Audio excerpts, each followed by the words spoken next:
We're joined now by Kelly Hyman. Now, Kelly, obviously you're here in our panel now talking about these things. What is your position here, talking from a Democratic perspective, about why Democrats seem convinced that even the simple act of objecting is somehow a threat to our democracy?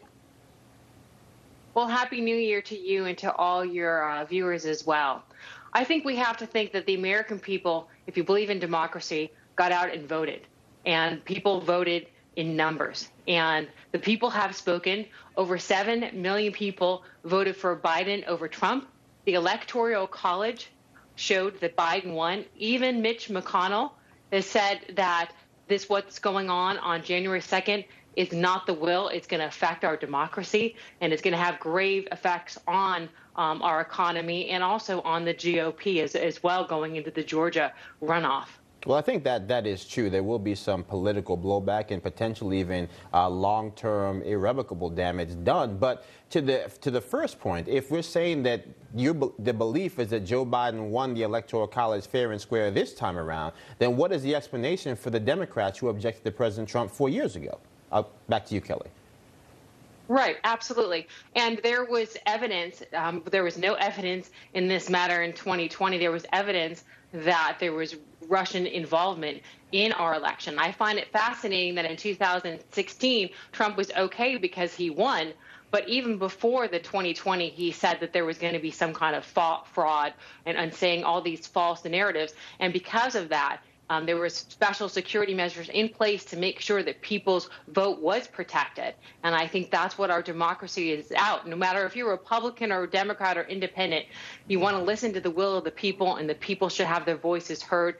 And that's what people did, and they got out there and voted. Well, Tony, I'll come to you because, you know, the reality is that if we're going to, even if you concede, okay, there was the Russian attempt for interference 4 years ago, I mean, we have the DNI basically saying that we had Iran trying to interfere with our elections. We have concrete evidence of those same things around. Why aren't Democrats concerned about those same concerns of foreign interference, where all of a sudden, when it seems as if the outcome has gone their way, suddenly the concerns they had 3 days before Election Day suddenly no longer exist, irrespective of what the actual intelligence officials are telling us?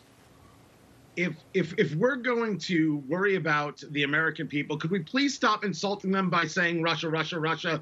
That was a lie. We all know it was a lie. Kelly, I'm going to ask you not to continue to repeat that lie. This conversation is about whether or not we follow the Constitution or not. And let me say for the record that nobody thinks that this conversation is going to have an effect on the January 5th vote in the runoffs with Kelly Loeffler and David Perdue. This is, of course, going to happen on January 6th when the electoral votes are counted. I'm a radio host. I do things across the country. I was filling in for 3 days in Atlanta on WSB, the biggest talker there is in the state of Georgia. No one thinks that this conversation is going to have an effect on the race. Now, what that race is going to end up being, that I can't tell you. But this is not the story. This is a constitutional conversation that is worthy of the American people. And if it's not, whether I'm speaking to you, Kelly, or anybody else, then I ask you, what matters more? The ends justify the means because Joe Biden has 81 million votes, or how maybe those votes were gotten. Looking into it, asking questions about it, showing the American people this is what we think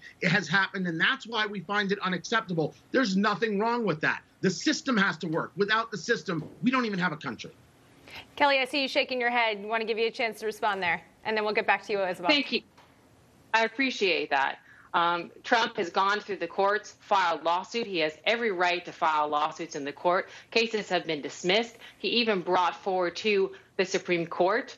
And when you have the joint sessions, it's not a time for evidence or that. The will of the American people got out there and voted, and their voice should be heard. Now they're trying to overturn the election and the will of the people, and I think that that's going to have some serious ramifications because of it. Tony, I appreciate it if you don't interrupt me. I'm speaking. I did the courtesy to you, and I didn't interrupt you, so I'd appreciate it if you do the same with me. Thank you. Well, Isabel, I want to bring you in here now because, you know, obviously we could get bogged down here. But I think, again, to that point, Tony's talking about what's happening down there in Georgia, what he's hearing on those airways from those callers calling in. What are you hearing from those young people, those grassroots, about what their feelings are about this runoff election or this runoff election, those two races down there that are so crucial, and so many of those voters who felt so disenfranchised to the point they were considering not voting at all? Oh, what a great point. And you really hit the nail right on the head there about young voters feeling disenfranchised during this election. I think it's a really interesting point to understand that when we look at down ballot races and individual ballot initiatives across the country, young voters showed up in droves for conservative individuals and conservative causes. The same conservative excitement and energy is true for the state of Georgia. And I'm very fortunate to do work with Students for Trump, a project of Turning Point Action. I'm hearing so much excitement about this upcoming runoff election. People are very excited to knock doors, make phone calls, and make sure that voter turnout is as high as possible to save the Senate. Now, Isabel, I'll stick with you a little bit because obviously we know that Turning Point had their SAS conference just a little while ago down in Florida, having so many people, over 4,000 students from across this country, proclaiming their beliefs in conservatism and their commitment to those values. You know, if we look forward here in the aftermath of this, leading into the 5th, leading into the 6th, you know, is there a way that we can get young people to be more engaged in this process than they currently are? Ultimately, I think it's all boiling down to making young Americans feel like they're a part of the process and a part of the solution to how we bring our country back to our roots of individual liberty and freedom. You're seeing a massive cultural revolution happening on the conservative side of thinking here in the United States, where thousands upon thousands of students are excited about showing what they believe in and sharing that with their community. You're seeing groups like Turning Point USA host massive conferences. By the way, that conference was severely limited in attendance due to the COVID-19 precautions we took, but we had over 12,000 college and high school students apply to attend our conference just a few weeks ago in Florida. You're seeing Students for Trump encourage young conservatives to get out and vote and encourage their peers to do so. And I'm not seeing that same excitement on the left side of the aisle. As long as young people feel that they're a part of this process and a part of the solution to what it means to be the United States of America moving forward, I see a very positive trajectory coming not only in the next few days, but the next few years as well. And Kelly, let's go to you. Do you think there is a lack of enthusiasm? Maybe people thinking their votes aren't being heard? What's your response to that? Absolutely not. I don't think that's true. I mean, if you look at the election right now, people out there voted, and over 7 million voted for Biden. And I believe that the same excitement in Georgia for the Democratic Party. This is very, very important race, and the ultimate outcome could definitely affect the long-time occurrence of things in the future. And as the young people, I think that there is strong Democratic for the young people because they're concerned about the environment and the future. And the Democratic Party believes in that. And I believe that people are very enthusiastic on the Democratic perspective.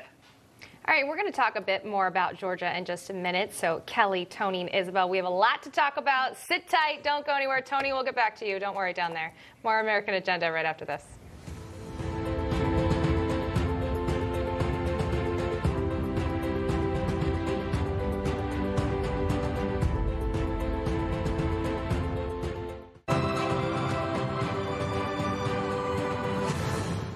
And welcome back. Well, earlier this week, Senator Josh Hawley said he will object to the certification of Joe Biden's electoral votes on January 6th.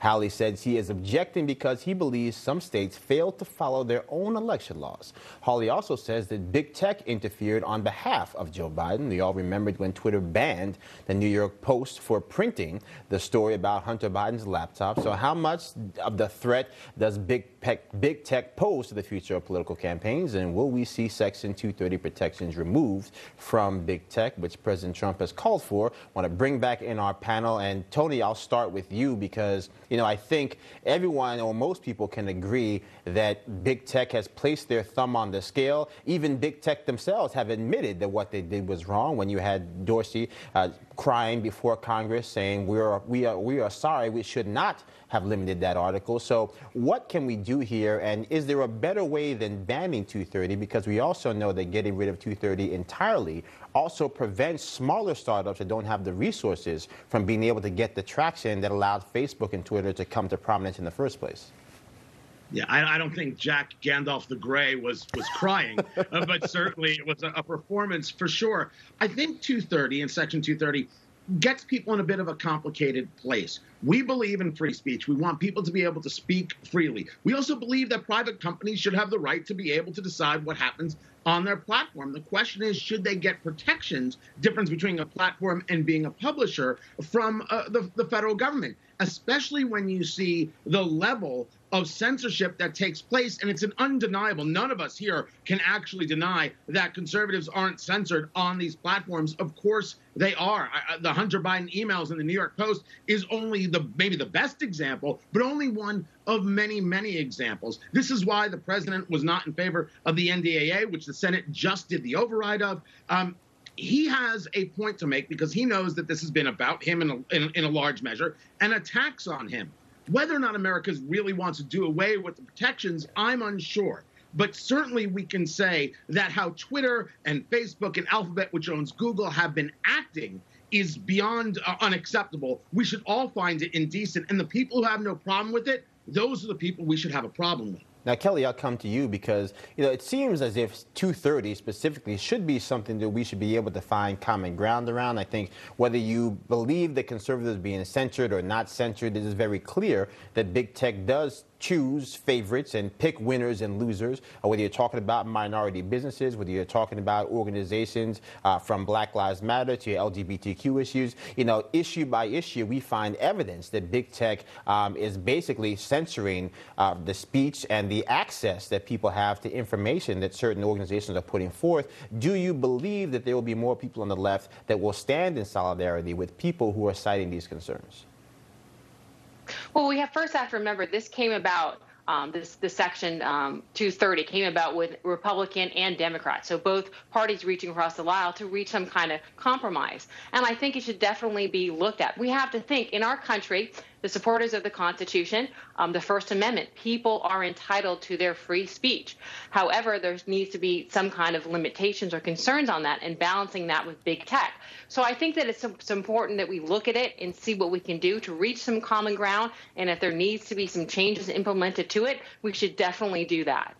Right. Now, Isabel, I'll come to you because I think particularly young people, they're the ones who are the hardest hit by some of these 230 sections. You have individuals who are trying to schedule events, be they Republican get-togethers, young conservatives getting together, people who just want to talk about constitutional rights. And it seems time after time after time, these groups are either targeted, they're banned, they have their ability to post limited, and that, by extension, prohibits young people from gathering in the most robust way. Talk to us a little bit about what you guys have experienced from Turning Point to also the other groups you work with as well. 2020 has been a particularly unique tipping point with the concept of free speech. Obviously, young people obtain most of their primary news and information from social media and from apps like Instagram, even TikTok or Snapchat. And as we're seeing the concept of free speech evolve to a more digital space, it doesn't mean it's any less important than going out into the town square in the 1700s and speaking your mind freely from government interference. That crucial question on whether or not these platforms are acting as public forums or private companies has yet to be answered. But tech censorship is not a new issue, as we've seen coming into the beginning of 2021. I myself have been censored on several social media platforms, not only for political speech, but even talking about scientific solutions to the COVID-19 pandemic that were deemed misinformation by Twitter, a platform that certainly isn't necessarily rooted in a scientific educational background. This is much bigger than political speech, than conservative speech. This is about our right to free speech and a free society in the United States. And kudos to President Trump for taking leadership on this very crucial issue. Isabel, I want to stick with you for a second. Just speaking to the younger generation and having more of an ear to that right now on social media, where social media is kind of everyone's lifeline right now, especially this year when everyone was stuck at home. They were trying to keep up with something to entertain themselves, whether we saw, the roar of TikTok. Do you think that people are making the switch from things like Twitter to Parler to avoid things like this? Or do you think they're going to stick with what, gets them the likes, the views, and the feedback? I find it interesting you bring up Parler because they've seen such a massive influx in the number of people using their site. I think there's still a few glitches to work out when it comes to the algorithms for their app, but it's very exciting to see more competitors enter this space that's really been dominated by a very small handful of companies, Facebook and Google and Twitter being the loudest of those. The more we can open up this space, get rid of that shield of liability from these companies that can get away with truly whatever they want and create more space for competitors, I think the more we will be able to see a positive response to this lack of free speech that we're seeing online. Now, Tony, I'll come to you because to that point, you talk about these new emerging forces. I think some of the growth and much of the growth, actually, that we're seeing here at Newsmax is as people start to depart from those old trusted sources where they feel like they're no longer getting access to unfettered information. What do you think are the things that can be put in place, this crack in the matrix, so to speak, to provide a more robust environment for growth? Well, first, I'm Parler at Tony Katz, K-A-T-Z. Please follow me there. Kelly's point is one that I think that we all agree and disagree about all at the same time, which is the idea that we believe in free speech, but we need limitations. If we're going to make the argument that the limitation is you can't say, I'm going to go hurt so-and-so, or you should go hurt so-and-so, we agree. If the limitation is I can't share a document, well, then that's something completely different. If you tell me I can't share, hey, look at what I just found about the election, that is completely different. So the reason people are looking to other places is because they want to be able to share, well, their stories. And they have the right to. Whether you like it or don't like it, that's the inconsequential part. The company still has the right to decide we don't do this, we don't do that. And what we need are the other platforms, more competition in order to make the change. The big story here is that more people of means on the political right have to stop asking themselves, what is the profit back in the first hour? Right? The profit back is you get to keep the nation. The profit back is you get to engage a conversation. The profit back is that you can share the stories. When people start looking for other news organizations and they start looking for other places to get information, that is not, as some of the cable outlets say, oh, they're just going to the fringes. Far from it. What the cable outlets have become in far too many ways is the fringes, and people want information. All right, hold that thought, Tony. Politics.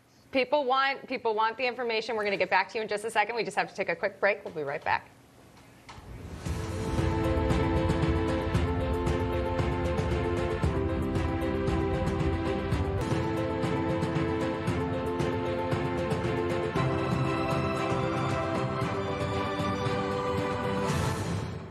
Welcome back to American Agenda. I'm Rachel Roller along with Joe Pinion. We have lots to discuss with our panel. I do want to go back to the panel real quick. Tony, as promised, I want to give you a second to finish your thought on big tech, on censorship, on different apps for the future, and then we'll move on to a new topic.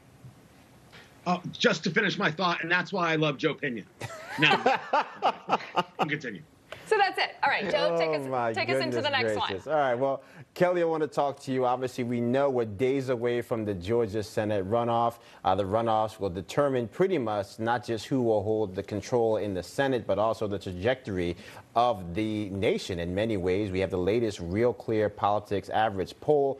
Democratic candidate Raphael Warnock has a 1.8% lead over Republican Senator Kelly Loeffler. In the other race, Democratic candidate Jon Ossoff holds a very thin lead against the incumbent Senator Dave Perdue. And so, what do we know about these polls? Are polls even to be trusted at this point, Kelly? And thinking that we now see the Democrats do have that advantage for the early voting, are you worried about the fact that Republicans do tend to vote early and in robust numbers on Election Day itself? Well, first, as you know, with any poll, there's always some margin of error. So I take those polls with a grain of salt. And ultimately, it's going to be to voter turnout. There's been high numbers of turnout. And I'm not worried. I truly believe that the Democrats are going to come out on top and win the races. But it's important for people to get out there and vote and let their voice be heard. Right now, Isabel, I'll come to you. They got reports saying that Perdue is quarantining with his wife after he came in contact with an individual who did test positive for coronavirus. This is just days before the race is set to occur. Now, it's possible that he could be back on the trail if he does have a series of tests that come back negative. But, with such a close proximity to the actual election itself, do you think this might have an impact on those grassroots level individuals who might need to hear that final campaign push to get him over the finish line? First and foremost, my hope for the senator and his family is that they remain healthy and are able to continue their duties on the campaign trail as we get closer to this runoff election. The good news is, so far, they have tested negative for COVID-19 after exposure, and my hope is that that continues. I think ultimately the responsibility of getting the vote out now falls to supporters of Senator Perdue and those of the conservative agenda in Georgia and beyond. This is going to be about knocking as many doors as possible, about making as many phone calls as possible, and obviously hitting the voting booth as frequently as we possibly can closer to Election Day. Right, and Tony, I'll come to you because at this point you have to really focus on the fact that this is such a pivotal race. We really actually don't know what's going to happen. I mean, the data suggests that either the Democrats will win both seats or Republicans will win both seats, but at this point we know that data don't vote, people do. What are you saying? What are you hearing? What are your thoughts? Oh, I think it's grab your popcorn, grab your bourbon, and watch what happens. That's how tight this is. Nobody on the ground in Georgia can give me a read. Experts don't have the read. I talk on the radio to people in Georgia. They don't have the read. My parents live in Georgia. They don't have the read. My brother's there as well. That's anecdotal evidence. Of course it is. But nobody has it. And the polling is right in that. If you want to take a look at margins of error, this is way too close to call. We don't know where people are. What we do know is that people are taking the election seriously. They did not buy into what I think is one of the worst ideas in the world, which is don't vote. It was a terrible concept from beginning to end, and I'm willing to argue that one aggressively. And I forget where I read it, so forgive me. The Republicans have about 8,000 poll watchers ready to go. I only hope that is true. You want to make sure that everything is on the up and up. You want to keep it on the up and up. But where Georgia is and where Georgians are, that's a mystery for a lot of people. You know, and comparing to, you're saying we have the poll watchers, comparing to what we saw in November and what happened after that and the situation that we're still in now. You know, it's the first of the new year and there's still question from a lot of people on what's going to play out over the next couple weeks. You know, Tony, tell us a little bit. You were saying earlier you don't think that January 5th is going to coincide with January 6th and that they're going to kind of play into each other and everything that's happening next week. Oh, absolutely. There is nothing about the January 6th Electoral College conversation that's affecting the vote in Georgia. That's not the way it works. Rather, it is the idea of most people, listen, they're going to count on January 6th. I think they should. I don't mind any constitutional challenge whatsoever. I just don't think it's going to work. I still think they're going to count the votes. I don't think anybody's going to knock electors out. I think you're going to have Joe Biden on January 20th. That's what I think is going to happen. But that said, people are looking at January 5th in Georgia, or at least certainly a lot of America is saying we need to have ourselves a bulwark, some kind of defense against what it is Joe Biden will do. And Joe Biden will do anything that the progressive left tells him to do. That's the fear. It plays out in a lot of reality when you see his cabinet picks. And that's what I think is going to motivate people. These are separate issues. And the idea of coronavirus stimulus, the idea of January 6th and the Electoral College vote does not play into Georgia. At least there's nothing on the ground that shows that. Now, Kelly, I want to come to you because there's much made about Republican efforts to get some of these voters who appear as if they've left the state off the rolls, voters who feel as if they have duplicates or if they've somehow been deceased. With the decision actually found itself on the lap of the sister of Stacey Abrams. Can you imagine a scenario where the roles were reversed and somehow there wouldn't have been outrage for the fact that she did not recuse herself? Well, I think that's a lot of false narrative. And I do have to disagree with Tony in regards to the correlation between the joint sessions and the Georgia election. I think it's going to inspire the Democrats to get out and vote because Trump wants to overturn the election. And it's going to upset a lot of Republicans, the fact that American people got out there and voted and that their voice is not going to be heard. Well, to your point, you said it's a false narrative as far as the fact that the decision as to whether these people will remain on the rolls, be taken off the roll, is a false narrative. How so? Because about the court case you're talking about? I'm sorry, I didn't mean to interrupt you. So specifically, I think if you look at the fact that I think it's been well documented that Stacey Abrams has been leading the effort, so much to the point where people have basically said that they have a statue erected for the amount of voters that her organization has registered. Do you not think that the appearance of some type of conflict of interest alone should have led her to possibly recuse herself? I don't necessarily think that's a false narrative, perhaps a difference of opinion, but what do you think of that? Right. We can agree to disagree. Sure. I think that she believes in democracy and believes that people's voice should be heard. There has been stories on stories in Georgia about voter suppression, about people not getting the opportunity to vote. And so I think that she took an initiative to make sure that people's voice was heard and to register voters and get them signed up for vote. If you believe in democracy, then you believe that everyone should vote and get out and let their voice be heard. Right, but isn't that, I mean, yes, but Stacey Abrams registering voters is different from her sister ruling on the ability of some of those voters in questions to be able to vote. Is that not the appearance of some type of, conflict of interest? I don't understand you would say that that would be, in a legal concept, a conflict of interest in regards to the court case. Well, I mean, look, the reality is that no, necessarily she's not the person who registered all of those voters, but I think in an election where 40% of all the people in this country, Republicans, Democrats, independents, and the like, do not trust that we have free and fair elections with all the consternation that's leading to what's going to occur on the 6th, do you not think that perhaps it might have been better left to a different judge to make that decision? Unfortunately, my crystal ball doesn't work, but if the judges are high to a high standard and they have ethical obligations, and so if there was no, perception or belief that there was any kind of bias towards them, and I don't believe that she should have recused herself based on the information that I have in regards to that. All right. Well, I guess we're going to leave it there, but we'll have much more America Agenda right after this with our panel. You don't want to miss it.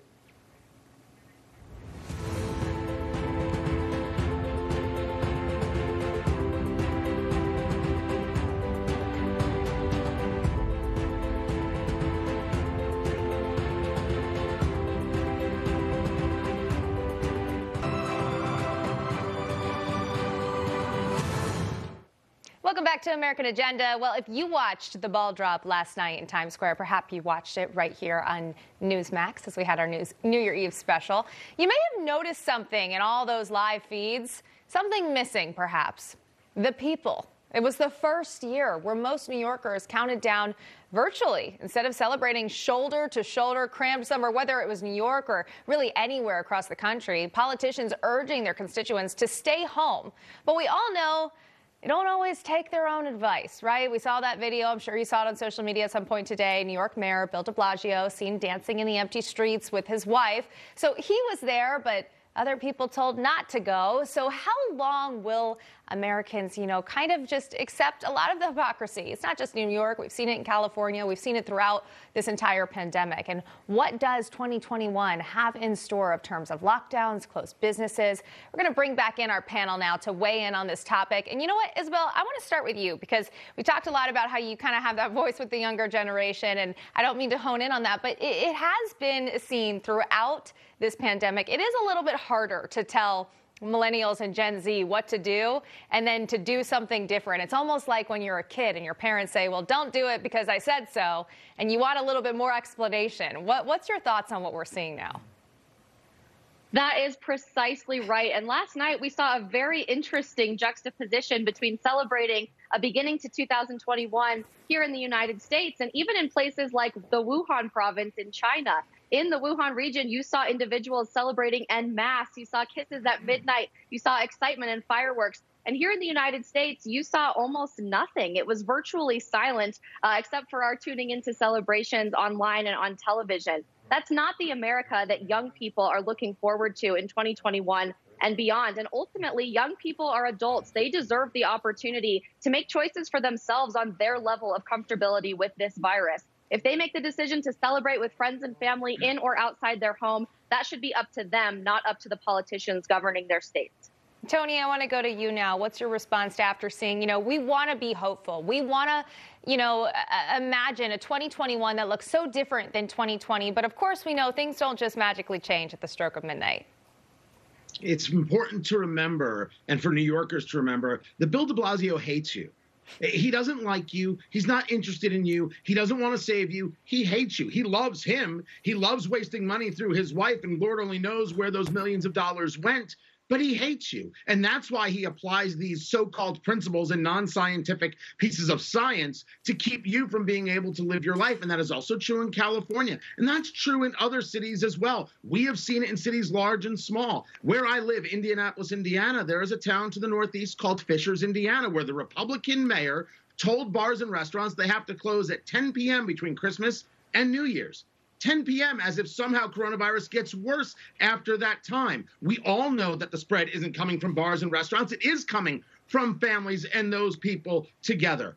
People can make the choice to be safe. When they're told if they do something, they get arrested, but I can do it, it's fine, a la Gavin Newsom and French Laundry, the restaurant in California, that's when people should be disgusted. What I'm stunned by is that they're not doing anything else except being disgusted. Fighting back involves saying we're going to open and we defy our government to try and stop all of us. That has to be the next step. Be smart, be safe, wash your hands, wear a mask if you choose. I have no issue with any of this. But don't allow government to decide it knows best for you. It doesn't. It very much seems that in a lot of places, they hate you.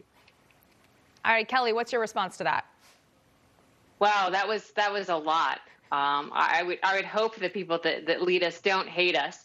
I would hope that, but that's not always the case, and that's a good point with Trump. We would have been in a lot better situation way from the start if Trump handled the situation differently. But we would need to look to the future, and I believe that there's light at the end of the tunnel with the vaccination, and I'm hoping that more people get it and are able to get it, and that we look back at these times and learn a lesson that we are resilient, that we are a great country, and so that moving forward in 2021, we can travel, we can enjoy life a lot more, and be a better person because of it, but not take away from that time that we learned in 2020 of the struggles that people did, and especially our frontline, our doctors in healthcare that put their life on the line. My thoughts and prayers go to you because they ultimately made the ultimate sacrifice, just like our military.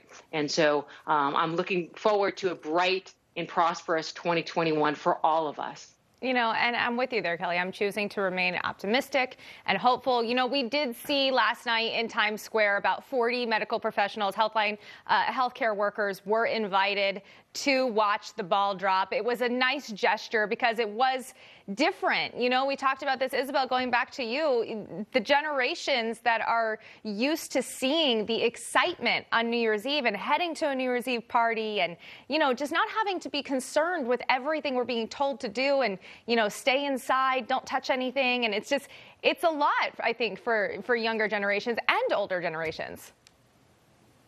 It is a lot, and that's such an important point that we cannot discount as we move into a new year. Our country and our world, but especially Americans, are seeing an unprecedented mental health crisis, particularly among younger generations, millennials and Gen Z. We're seeing record levels of substance abuse and suicide ideation and even attempts, and all of that circulates around this complete counterculture idea of continuing to lock down, even if we have a new vaccination coming out, even if we're seeing strides in a positive direction. So my hope in the next few months is that our politicians are able to root themselves in the actual science in front of them, knowing that there is a path forward and a way out of this virus, rather than relying on what we've done for the last 12 months. And we're going to talk a little bit more about our hopes for what we see in the next couple months. Sit tight. We'll be right back with more American Agenda after this.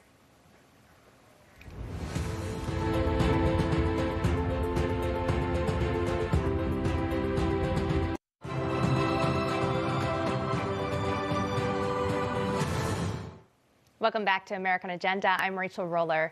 You know, finally, we can say goodbye to 2020, like a sigh of relief after a roller coaster year full of coronavirus scares, political turmoil.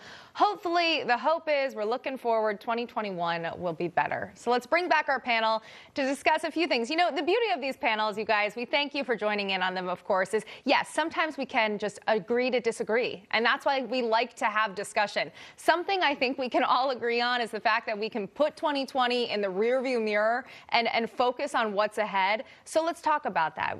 The New Year's resolutions, what we have to look forward to in 2021, and on a lighter note, because you know what? It is the first day of a brand new year. Tony, I'm going to start with you. Well, no pressure. I appreciate that. Look, I think that one of the things that we saw in 2020, for me personally, I found so horrifying as a human being, as an American, as a radio host, was that I saw so many people be afraid and be willing to give up concepts of liberty, sit at home, wear their government-appointed gray garb, and await further instruction. That's not about not being safe or not being cogent or not washing your hands or anything like that. When you're dealing with something like coronavirus, it doesn't mean that you give up liberty. It doesn't mean that you give up your opportunity to be free. You don't give away your rights. It's not what a pandemic does. It doesn't put the Constitution in a box. And when I look at 2021, one of the conversations that I'll be having with my audiences, and I'll be trying to share, is that matters. How we respond to these things matters greatly. And part of that response is saying it may be tougher in a free society, but it's still the best option. When I talk about the fact that Bill de Blasio hates you, he can dance in the streets, but you can't. You can't open up your bar or restaurant, but Governor Cuomo can decide you can have a football game, the Buffalo Bills in the playoffs, and have 6,700 people. If that's not hate, I don't know what is. And I think for 2021, one of the things that we should do is say, what can we do to combat that? And freedom, liberty, the Liberty Society, understanding our rights, basic civics is a great way to start. A good attitude also helps, and bourbon didn't hurt anybody. Good attitude, a little cocktail. Hey, we're set for a year of success. Kelly, let's go to you. Well, going back to what I was saying is rather than, Tony, I like to think that the glass is half full rather than half empty and focus on the positive for 2021. We have the vaccination. My hope and prayer is that everyone is able to get it so that we are a lot safer. I wear a mask when I'm outside, not to protect myself, but because of the concerns of the other people. And I want to make sure that they're well protected. And so also is for me, on a personal note, to travel. One of my passions is to travel, and I'm hopeful and optimistic about traveling to other places and being there and not worried about the person sitting next to me, that they have COVID or not, and getting other people sick. You know, being on the plane, Kelly, we used to get just annoyed by people taking the elbow room in the center. And now it's like, no, please don't touch anything. I have to wipe it down again. So I'm with you on that for sure. Isabel, I want to get to you. Tony, I think you really said it perfectly related to this idea of fear controlling our culture in 2020. Americans lived the last 12 months afraid of a virus, afraid of a government, afraid of each other even. And I think ultimately that fear was what was driving our inability to continue standing for the things that are right in this country, that have been right since day one of our founding: individual autonomy over our own lives, freedom to make our own decisions, and the liberty to lack government interference when it comes to our selves and our families. My hope for 2021 is that individuals will be able to regain the confidence, the courage, and the boldness to stand for and speak for what is right, even in the face of adversity. Things aren't going to change magically overnight at the stroke of midnight last night from 2020 to 2021 unless Americans take it upon themselves to get involved in the process and to speak up. I'm going to continue doing that through 2021. And with my work with Turning Point USA, I'm so excited to engage with thousands upon thousands of millennials and Gen Z Americans to do the same. You know, and we still have about a minute left, so I do want to say, last night we kind of saw, whether it was on social media or you were watching some live feeds and there were some rare crowds around, we did see this sense of camaraderie again, and it was exciting for him. I'll say I was excited to see people in the background of live shots actually smiling, whether it was with their eyes, with their masks on, but it seemed like for a hot second, we could pull that into the new year, maybe find some common ground. Tony, I'm going to give you the last couple of seconds. Do you think that maybe with so much going on in the next week, we could just kind of look forward to what's for the best for the American people and for the best for the country and have maybe a prosperous new year? I would love to say yes, but the reality, unfortunately, for a lot of people, it tells me otherwise. But when you hold fast to the things that allow us to do these things, you get more opportunity. So let's turn the hot second into a hot minute. What the heck? Let's turn into the hot minute. I'll be the yin to your yang. I'm on the positivity train. You know, Kelly, I know you were on it too. So we'll do it. We'll do it. Hey, power of positive thinking. Tony Katz, Kelly Hyman, Isabel Brown, thank you so much for joining us today. Have a happy new year, you guys. Happy New Year. Be safe, stay healthy. All right, and that's it for today's edition of American Agenda. Happy Friday. Happy very first of 2021. Have a great weekend.